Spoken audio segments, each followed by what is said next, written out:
Assalamualaikum warahmatullahi wabarakatuh. Kami dari kelompok 5 mata kuliah teknik tanggalan dan arus tinggi dengan dosen pengampu Pak Haji Nurul Widianto akan mempresentasikan tema mengenai sistem proteksi petir pada fasilitas gas dan minyak.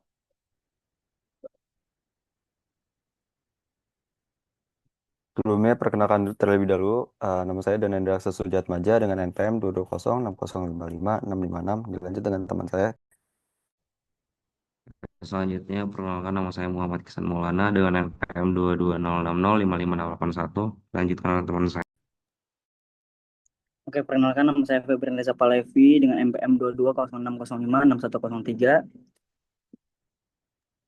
Perkenalkan nama saya Raffi Dwiari Sudarsono dengan NPM 22068 12672. Perkenalkan nama saya Vivianova Pinky dengan NPM 22060560002.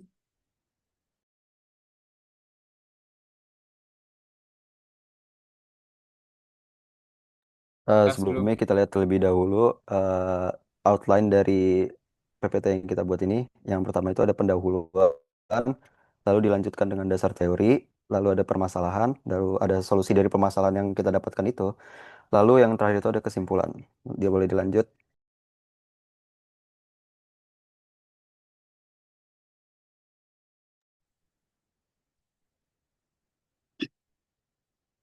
Oke, lanjut pada tahap pendahuluan itu gambar umum permasalahan.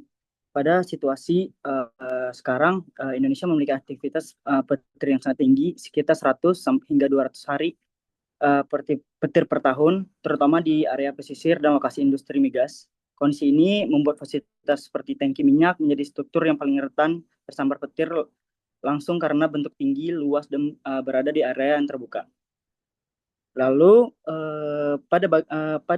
juga ada pada gangguan eksternal itu terlihat beberapa risiko yang bisa muncul akibat sambaran petir seperti pemanasan lokal pada permukaan tangki, arching atau self floating roof hingga kerusakan mekanis pada atap tangki. Semua gangguan semua gangguan ini berpotensi menimbulkan kebakaran besar yang sulit dikendalikan. Lalu pada computation itu ini kita menjelaskan bahwa kondisi ini menuntut adanya sistem proteksi petir yang benar-benar efektif. Sistem tersebut harus mampu memberikan perlindungan yang cepat, efisien dari sisi biaya, aman dari operasi kilang, dan tentu saja sesuai dengan karakteristik petir tropis di Indonesia. Dari keseluruhan masalah tersebut muncullah pertanyaan bagaimana menentukan sistem proteksi petir yang paling paling tepat dan mampu melindungi tangki minyak dari sambaran langsung sesuai kondisi di Indonesia. Oleh karena itu akan dibahas di slide selanjutnya.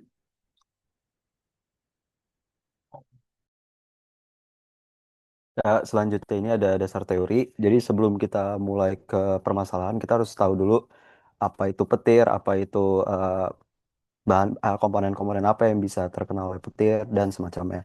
Jadi di sini kita harus ketahui terlebih dahulu apa itu petir. Jadi petir itu seperti yang sudah kalian tahu semua ya, itu merupakan fenomena yang impuls tegangan lebih yang dapat menyebabkan kerusakan.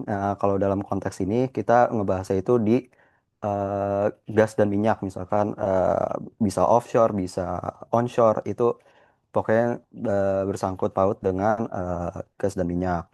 Jadi dalam perancangan sistem proteksi petir ini kita harus tahu nih beberapa parameter kuncinya. Jadi yang pertama itu ada arus puncak atau peak current. Itu rumusnya U sama dengan R impedance dikali I. Jadi U itu diumpamakan sebagai voltage drop, lalu R impedance itu sebagai surge. Surge itu berarti tegangan yang langsung naik atau ya pokoknya tegangannya itu langsung naik. Kalau bisa dilihat dari grafiknya itu, kalau petir terjadi, dia akan menghasilkan impuls tegangan yang tinggi. Jadi di awal grafiknya itu dia akan naik naik tinggi. Lalu yang apa I-nya itu ya arus petir puncaknya. Lalu yang kedua itu ada stiffness. Bisa lihat itu dari DI per dt itu kan berarti perubahan arus dalam jangka waktu. Jadi stiffness ini tuh atau laju kenaikan arus petir itu dia tuh lebih menggambarkan seberapa cepat arus petir meningkatkan saat sambaran itu terjadi. Nah, jika kenaikannya sangat cepat, maka potensi gangguan dan kerusakan pada peralatan listrik yang ada di kilang minyak atau onshore offshore itu peralatan listriknya juga akan semakin besar itu kerusakannya. Maka itu kita harus perhatikan dengan sangat itu stiffness itu merupakan salah satu faktor yang paling penting untuk diperhatikan. Lalu yang ketiga itu ada muatan arus. Jadi muatan arus ini ada Q itu berarti ya muatan arus dan I itu arus listrik. Tapi itu dalam domain waktu ya bisa dilihat. Lalu kita harus tahu juga nih apa tuh muatan arus yang ada di parameter petir ini. Jadi muatan arus itu merupakan total jumlah arus petir yang mengalir selama suatu selama satu sambaran petir itu terjadi. Jadi besaran ini tuh menggambarkan seberapa besar energi listrik yang dibawa oleh petir dan berpotensi masuk ke dalam struktur atau peralatan itu. Jadi semakin besar muatan arus yang mengalir, maka semakin besar juga resikonya sama dengan yang sebelumnya yang stiffness itu. Lanjut, untuk yang di impulse force atau energi impulse, dia tuh biasanya mencerminkan besarnya gaya termal dan elektromagnetik yang dihasilkan oleh arus petir dalam durasi sambaran petirnya itu. Jadi nilai energi yang tinggi dapat menyebabkan pemanasan berlebih dan gaya mekanik pada material. Jadi sehingga dari gaya termal dan mekanik ini dia bisa berpotensi untuk menimbulkan kerusakan fisik pada struktur yang dilalui oleh arus petir itu. Jadi di sini ada E itu untuk impulse energinya, dia dengan satuan joule, lalu I itu arus petir dalam time domain yang seperti yang sebelumnya. Kalau bisa dilihat dari grafiknya itu, yang tadi sudah saya sebutkan, dia kalau petir tersambar, dia akan menaikkan impuls tegangan yang sangat tinggi terlebih dahulu, lalu dia akan turun perlahan-lahan mengikuti current waveformnya itu. Jadi luas area di kurvanya itu mencerminkan energi impuls yang menunjukkan total energi elektromagnetik dan thermal yang diterima oleh struktur akibat sambaran tersebut. Lanjut. Ya, di sini kalau kita bahas di gas dan minyak, itu fasilitas gas dan minyak, itu biasanya tuh ada infrastruktur yang konduktif, yang bisa disebut itu gampang tersambar petir, karena dia tuh sifatnya konduktif. Jadi kita bisa lihat yang pertama ini ada storage tank, itu yang paling sering disambar karena posisinya itu tinggi, melebihi misalkan ada pohon atau bahan-bahan konduktif yang lainnya. Jadi fasilitas penyimpanan minyak ini itu tuh dia terdiri dari berbagai struktur logam yang berukuran besar yang memiliki konduktivitas tinggi. Makanya dia termasuk infrastruktur yang konduktif. Lalu yang kedua ini ada piping dan manifold itu sebenarnya bisa bisa tersambar juga karena sifat bahannya yang konduktif dan dapat membentuk loop karena dia tuh kayak bisa lihat pada gambar itu dia menjaring kemana-mana. Jadi dia tuh bisa memutar-mutar arus listriknya tuh kemana-mana dan man bisa ngeloop tahan di situ berapa lama nggak tahu. Oke, yang selanjutnya itu ada, sorry ini seharusnya bonding cable bukan bushing cable dan shunt. Ini sebenarnya sama aja kayak yang sebelumnya yang piping dan manifold. Intinya mereka itu eh, bahannya itu sifatnya konduktif. Lalu yang grounding network ini sebenarnya saya include itu sebenarnya kalau misalkan terjadi fault terjadi pada sistem groundingnya itu. Kalau sistem grounding pada kilang minyak itu dia terjadi kesalahan atau fault apapun itu, dia akan menjadi tempat konduktivitas juga. Dia bakal tidak ngeground, malahan ngerusak tangkinya juga kalau bisa dipahami gitu. Lanjut.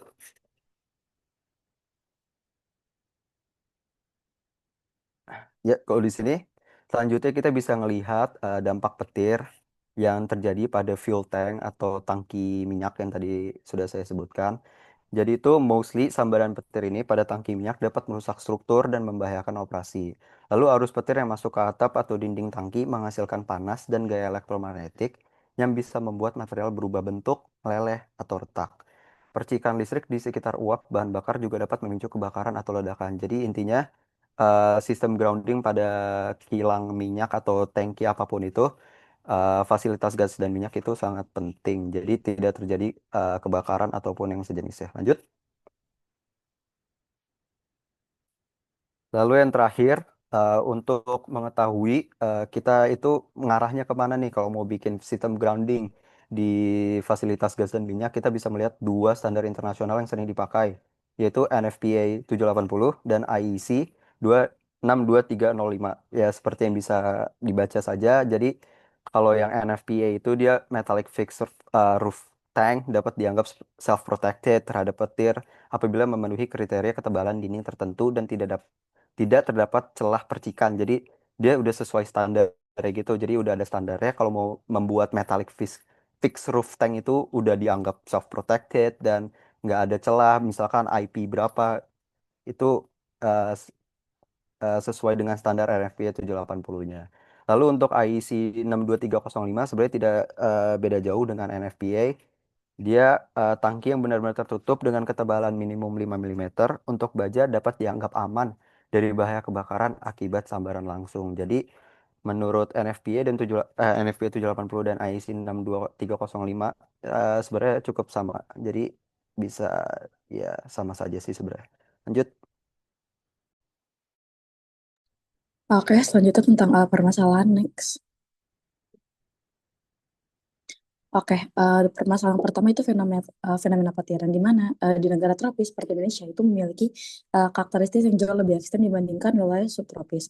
Jika kita lihat di grafik paling bawah mengenai subtropical and tropical lightning current stiffness parameter comparison, yang di mana arti dari grafik tersebut itu petir tropis yang akan membawa arus hampir dua kali lipat lebih besar. Selain itu pada stiffness curve itu seperti dari per detik, petir tropis ini akan menunjukkan nilai laju kenaikan arus yang lebih curam. Nah, laju kenaikan itu penting karena semakin cepat arus naik, maka semakin kuat juga medan elektromagnetik yang timbul. Dan semakin besar juga risiko induksi pada peralatan metal besar termasuk atap tangki. Nah, selain itu juga Indonesia itu tercatat memiliki 100 sampai 200 hari badai per tahun, terutama daerah pesisir dan lembah tropis yang dimana nilainya ini jauh lebih tinggi daripada wilayah subtropis yang rata-rata hanya mengalami sekitar 30 sampai 50 hari badai per tahunnya. Nah, hal ini yang menyebabkan ground flash density atau GFD di Indonesia yang relatif tinggi. Khususnya itu di daerah kayak industri minyak, kayak di Cilacap, dan juga sana-sana yang sudah dikenal sebagai zona merah sambaran petiran, di mana konsekuensinya itu akan membuat seperti zona proteksi menjadi lebih kecil yang dibutuhkan, sambaran petir dapat mengenai area yang diasumsikan sudah aman, komponen seperti bonding cable dan juga shank lebih sering rusak akibat overload. Nah, selain itu, alasan ini yang menyebabkan mengapa banyak tangki minyak Indonesia ini tetap tersambar petir meskipun sudah dipasangi proteksi sesuai standar nasional. Nah, tangki penyimpanan minyak ini memiliki dua desain utama. Yang pertama ada fixed roof, itu atap tetap, dan juga yang kedua ada floating roof tank. Nah, pada tangki fixed roof ini, di mana tuh atap logam ini menutupi seluruh permukaan penyimpanannya. Nah, secara teori, RV 780 itu menyebutkan bahwa tangki atap yang seluruh atapnya itu terbuat dari logam tebal dapat dianggap sebagai self-protecting karena atap tersebut itu dapat mampu menahan panas dan juga arus sambaran langsung. Nah, yang keduanya ada floating roof tank atau atap pengambang yang dimana digunakan untuk mengurangi uap hidrokarbon pada ruang kosong. Nah, jenis ini tuh memiliki risiko petir yang paling tinggi, di mana masalah utama dari floating roof sendiri itu yang pertama ada bonding cable yang aus atau putus, shunt yang tidak menempel sempurna, adanya hidrokarbon vapor di sekitar seal, dan juga si elektromagnetik kuat, di mana risiko floating roof ini akan jauh lebih kompleks dibandingkan fixed roof, sehingga akan menghasilkan suatu banyak insiden kebakaran tangki Indonesia yang justru berasal dari floating roof tank, terutama saat musim hujan yang dimana kelembapan dan intensitas badai itu nilainya tinggi. Boleh di next. Oke, selanjutnya itu tentang permasalahan kasus nyata burnout tank. Yang kita ambil tuh ada dua kasus, yaitu kasus Cilacap dan juga kasus Sangka-Sanga.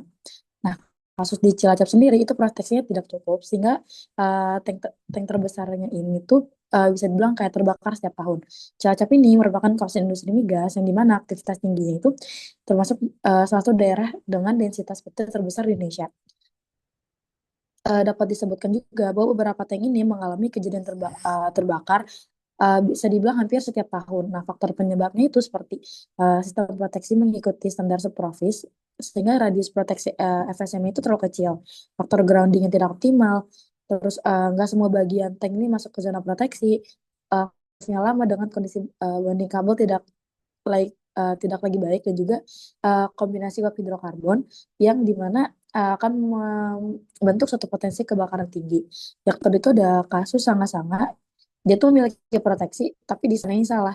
Nah, kasus kedua ini berasal dari area Pertamina IPA 15 Sanga-Sanga. Nah, di mana pada tank H-4 meski tanknya telah dipasang dua freestanding mast atau FSM ini, sambaran petir itu tetap mengenai atap tangki dan menghasilkan dent terbesar. Nah, di mana dari temuan dan juga investigasi ditemukan bahwa zona proteksi FSM ini hanya efektif dari samping, tapi dari tampak depan dan juga atas terdapat area bebas sambaran. Yang kedua, temuan itu adalah analisis rolling spare. Ada di grafik sebelumnya, itu menunjukkan bagian atap yang berada di luar zona proteksi. Kalau ada sambaran petir yang menyebabkan lubang kecil dan pada permukaan atap tangki. Nah, solusi yang dapat dilakukan itu dengan mengganti sistem FSM ini dengan teknologi ESI atau Early Streamer Emission dan juga meninggikan air terminal menjadi 20 meter. Boleh di next? Oke, selanjutnya saya akan menjelaskan hasil analisis terkait sistem proteksi petir pada tangki minyak, khususnya pada kondisi petir tropis seperti di Indonesia. Nah, kalau kita lihat di sini, result satu dari karakteristik petir tropis kita menemukan bahwa arus puncaknya itu jauh lebih tinggi, sekitar 40 kiloampere, dan stepness-nya juga lebih besar karena standar internasional dibuat berdasarkan petir subtropis yang hanya sekitar 18 kiloampere, maka proteksi konvensional tidak lagi memadai. Terus yang kedua, eh, result yang kedua, rolling spare. Pada analisa rolling spare ini ditemukan beberapa area atap tangki yang berada di luar zona proteksi FSM. Area inilah yang menjadi titik rawan sambaran petir seperti yang terjadi pada kasus Sanga-Sanga. Terus result yang ketiga, Vice Roof Tank. Untuk Vice Roof Tank ini meskipun secara standar dikategorikan sebagai self-protecting, faktanya masih terjadi dan bahkan perforasi. Ini karena energi impuls petir tropis jauh lebih besar dari asumsi desain. Terus result yang keempat, floating roof tank. Pada floating roof tank ini resiko utamanya berasal dari bonding dan shan yang tidak selalu menempel sempurna. Hal ini menyebabkan beda potensial tinggi saat petir menyambar dan berpotensi menimbulkan spark pada area uap hidrokarbon. Terus result yang kelima, kasus lapangan. Kasus nyata seperti di Cilacap dan Sangsanga membuktikan bahwa desain proteksi yang tidak sesuai standar tropis menyebabkan kebakaran berulang dan kerusakan fisik pada atap tangki. Terus result yang terakhir, penggunaan DSDC terbukti menghasilkan tegangan impuls jauh lebih rendah dibandingkan kabel biasa.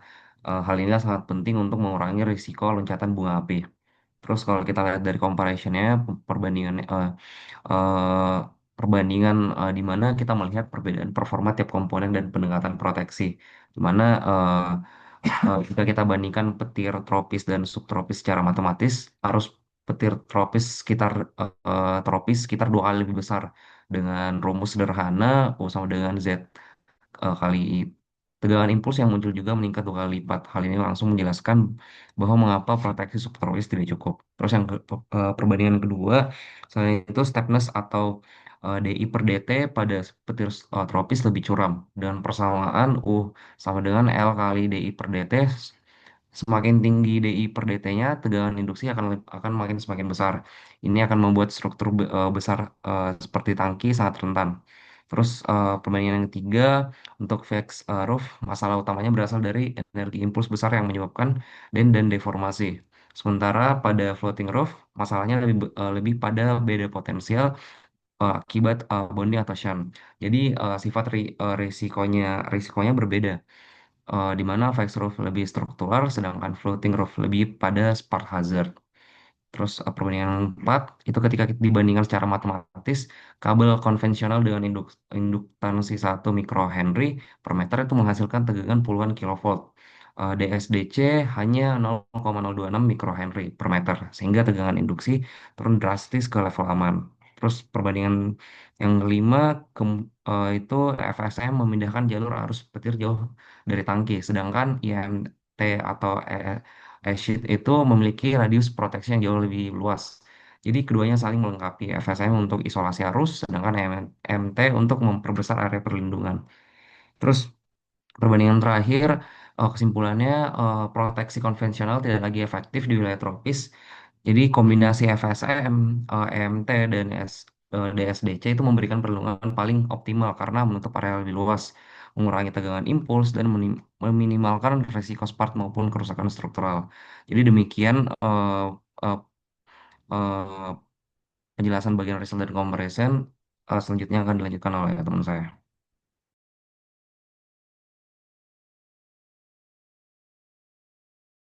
Oke, selanjutnya bagian yang terakhir itu berupa simpulan. Simpulan.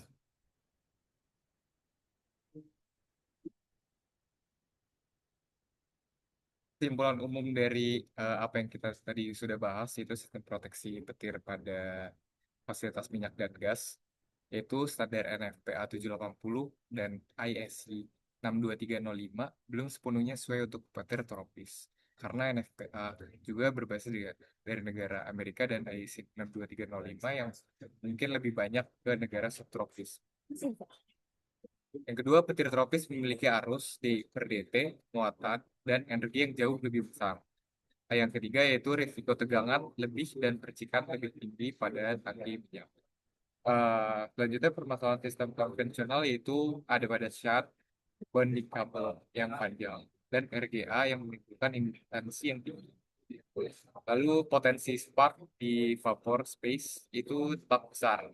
Dan yang sudah kita pelajari juga dari jurnal yaitu kasus Cilacap dan Salang-Salana yang membutuhkan proteksi standar internasional juga dapat gagal di Indonesia. Dan solusi proteksi dari analisis yang telah kami simpulkan yaitu yang paling sesuai untuk kondisi di wilayah tropis, terutama di Indonesia, yaitu kombinasi FSM, IMI atau SC, dan ISDC. FSM memindahkan titik sambaran ke tiang terpisah sehingga arus petir tidak masuk ke struktur tangki. SC memberikan radius proteksi yang lebih luas melalui mekanisme early trimmer sehingga area tank dapat dilebih secara paling jauh. SDC berfungsi sebagai jalur arus turun dengan induktansi yang rendah sehingga tegangan induktif dan risiko percikan dapat ditekan. Dari ketiga sistem ini kita digunakan ketika digunakan secara bersamaan memberikan perlindungan yang lebih aman dan stabil dibandingkan sistem konvensional, terutama pada wilayah tropis dengan intensitas petir yang tinggi. Lalu area proteksi petir, saran dari yang telah kami analisis yaitu area proteksi perlu dicek secara berkala dari atas, depan, dan samping untuk memastikan seluruh bagian tinggi benar-benar cover. Fasilitas juga sebaiknya dilengkapi alat pemantau sambaran petir seperti APM dan event counter untuk evaluasi rutin. Selain itu, standar nasional perlu juga menyesuaikan parameter petir tropis agar bisa diproteksi lebih tepat dan